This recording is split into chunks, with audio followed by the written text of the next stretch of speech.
Om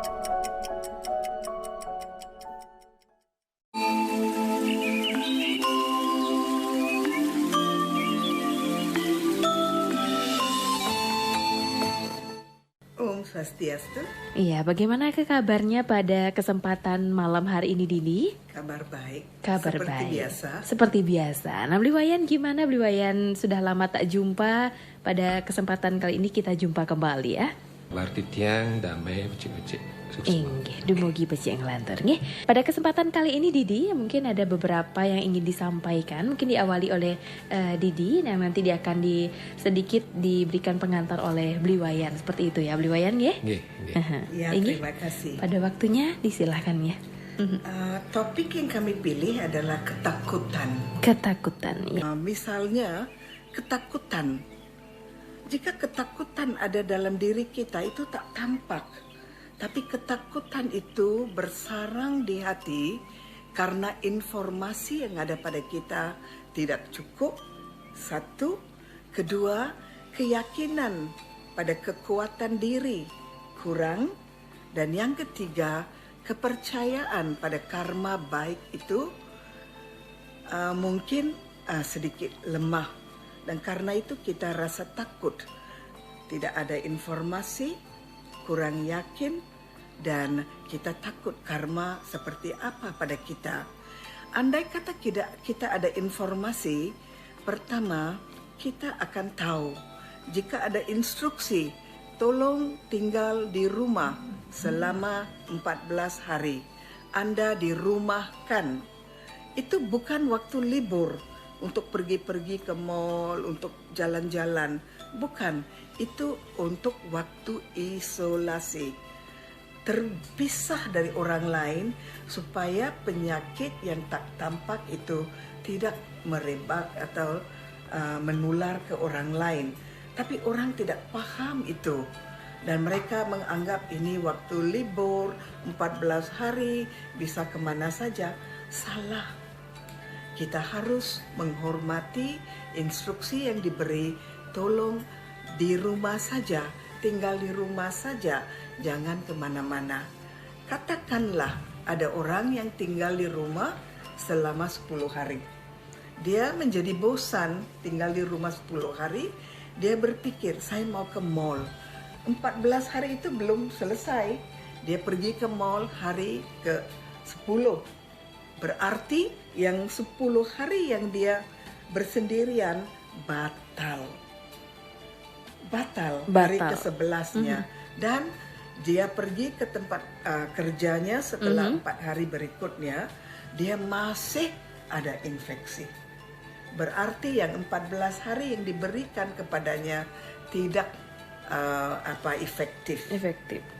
Maka jika 14 hari jaga jarak dengan orang lain. Dalam arti kata, jangan mendekati orang, jangan mendekap orang, begitu. Maka kita batal semua yang sudah diberikan pada kita. Oke, sebenarnya guys ya, pemerintah memang seyogianya memberikan tindakan preventif ya. Sekarang kita kan udah dengar mulai pagi ini ya, sekolah sudah diliburkan. Ya, instansi pun juga ya Pak Wayan. Ya, untuk meng-cut cuman lockdown itu belum dilakukan ya. Itu penerbangan masih berlangsung, cuman sepi ya. Sepi. Mungkin saja internasional bukannya sudah ditutup ya, Bliwayan? Belum. Kalau kita berbicara kerugian, jelas jutaan dolar. Tapi hidup bukan hanya berhitung-hitung di atas dolar ya. Kita harus juga mengikuti ritme pasar, mengikuti pasar dan kemudian juga keadaan. Oke, kita yakin situasi di Italia berbeda dengan di Indonesia karena tingkat perkembangan penyakit ini belum begitu signifikan, tapi kita harus berhati-hati. Nah, apakah cukup dengan berhati-hati? Jelas ketakutan ini tidak bagus ya, bagi kesehatan, bagi jiwa. Nah, Didi, sekarang pertanyaannya, bagaimana mengubah ketakutan itu menjadi kekuatan di tengah krisis? Ya, pertanyaan yang sangat bagus. Ketakutan adalah perasaan negatif. Itu membuat kita lemah, kita terkuras energi kita, dan imun kita turun. Itu pasti tidak membantu kita. Maka pikiran kita sendiri yang menjatuhkan kita. Dan oleh karena itu, jika kita mau bantu orang lain, terutamanya belajar membantu diri sendiri. Cari tahu, cari informasi apa yang kita harus lakukan. Misalnya kita ada menyentuh seseorang atau kita ada ke satu tempat keramaian. Kita dinasihati supaya cuci tangan dengan air, sabun, dengan baik sekali. Pastikan semua jari-jari kena sabun. Pastikan tangan depan, belakang, telapak tangan semua dibasahi dan dibersihkan. Kadang-kadang kita berpikir, oh itu kan tak ada apa, saya tidak bikin apa-apa. Tapi itu bahaya. Maka cari informasi, cara-cara pencegahan yang efektif. Seboleh-bolehnya jauhkan diri dari keramaian. Oke. Hindari kontak langsung seperti itu berarti Didi ya bisa disampaikan. Secara mendalam sekarang bagaimana mengubah ketakutan menjadi kekuatan secara spiritual? Kita orang spirit ya, kita spirit punya badan manusia. Maka kita spirit berada dalam kostum manusia dan kita bertindak sebagai manusia karena spirit itu berlaku dalam badan manusia. Wajar-wajar kita berlaku sebagai manusia. Sekarang manusia dengan manusia, siapa? Apa hubungan antara mereka? Kita adalah saudara. Sejauh manakah kita bantu satu sama lain untuk menjadi bebas dari ketakutan? Misalnya cerita-cerita yang tidak masuk akal membuat kita ketakutan. Misalnya anak-anak diberitahu, hati-hati ini polisi datang akan tangkap kamu. Itu kan kita menyuapkan ketakutan pada anak. Atau antara satu sama lain kita katakan, jangan ke sana, itu rumah angker. Ya, maka kita kasih ketakutan pada orang yang tidak perlu diberikan. Bagaimana kita bisa kasih fakta daripada ketakutan? Misalnya polisi itu teman, dia akan bantu kita menyeberang jalan, jangan takut. Tapi jika Anda menyeberang di tempat yang salah, itu salah, maka polisi mungkin tangkap kamu, begitu. Atau rumah itu rumah angker, tidak ada rumah angker. Jika rumah itu tertutup untuk beberapa tahun, kita buka jendelanya, buka pintunya, kita putar lagu-lagu pemujaan, mantra-mantra, dan kita bersihkan suasananya, atmosfernya, dan itu akan menjadi oke. Maka menjadi takut dan menakutkan orang lain itu tidak baik. Maka kita harus ambil langkah-langkah untuk memperkuatkan diri dan juga cari jalan untuk membersihkan dunia di sekitar kita. Didi, salah satu cara untuk kita sekarang mengajak masyarakat menghindari rasa takut yang ada dalam dirinya itu mungkin bisa dengan melalui yang Didi sampaikan tadi, di samping melalui pikiran, apakah bisa juga melalui ajakan atau melalui meditasi dan lain sebagainya, Didi? Pemerintahan ada beri nasihat, para medis juga ada beri nasihat. Jika kita sembahyang dengan sungguh-sungguh, sembahyangan itu akan memberi kita satu kepuasan bahwa kita selamat. Jika kita sembahyang dengan kesungguhan hati, kita ada semacam keyakinan terpendam dalam hati bahwa kita akan dilindungi Tuhan. Itu memberi satu kekuatan internal. Maka kita harus belajar lakukan setiap pekerjaan. Itu kita lakukan dari lubuk hati kita. supaya badan kita juga melibatkan diri dalam karya yang kita lakukan.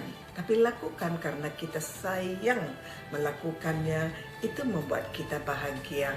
Bahagia. Jadi berawal dari pikiran, kemudian perbuatan, dan akhirnya akan menemui hati yang tenang dan Betul pastinya sekali. bebas Betul. dari kepanikan. Seperti Iya. itu ya Didi ya. Mungkin dari Beli Wayan ada tambahan, Beli Wayan? Oke, saya kebetulan menyenangi meditasi ya. Jadi tempat yang paling angker, tempat yang paling menyejukkan adalah pikiran. Pikiran. Ya, apa yang disebut yang paling angker itu adalah pikiran. Pelajaran apa yang kita petik sebagai insan yang hidup di dunia ini? Apa yang kita petik dari kasus ini? Jadi hikmahnya apa seperti itu ya Didi? Iya, benar. Baik, terima kasih atas pertanyaan. Begini, kita harus punya tekad. Jangan kita berpikir bahwa jika kita dapat gaji full, kita baik-baik. Jika kita dapat gaji setengah, kita hidup susah. Salah pikir itu. Kita harus belajar menerima situasi yang berubah. Dulu dapat gaji full, sekarang setengah. Bagaimana kita bisa memanage dengan gaji setengah itu? Dan bagaimana kita tetap bisa ada harapan, ada tekad, dan ada keberanian untuk meneruskan hidup ini dengan bahagia. Itu tantangan yang kita harus hadapi. Jangan kita kasih alasan karena itu saya sedih, karena itu saya kurang. Kita mau kasih alasan, itu bukan solusi.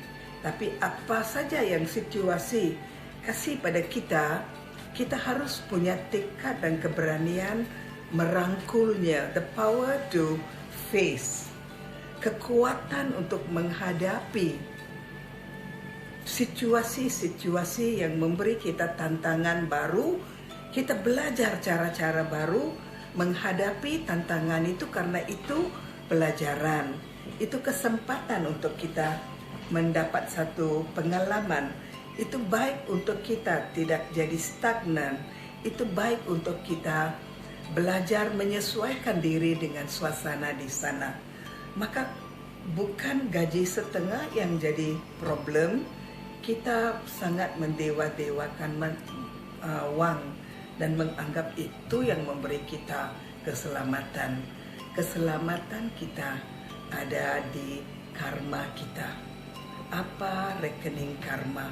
Adakah saya manusia bahagia dan rasa syukur atas apa yang ada pada saya? Saya tidak kelaparan, punya keluarga yang sederhana, syukurlah. Itu saja. Oke, karena keheningan, kira-kira adakah manfaat keheningan untuk kasus ini, Didi? Pasti ada.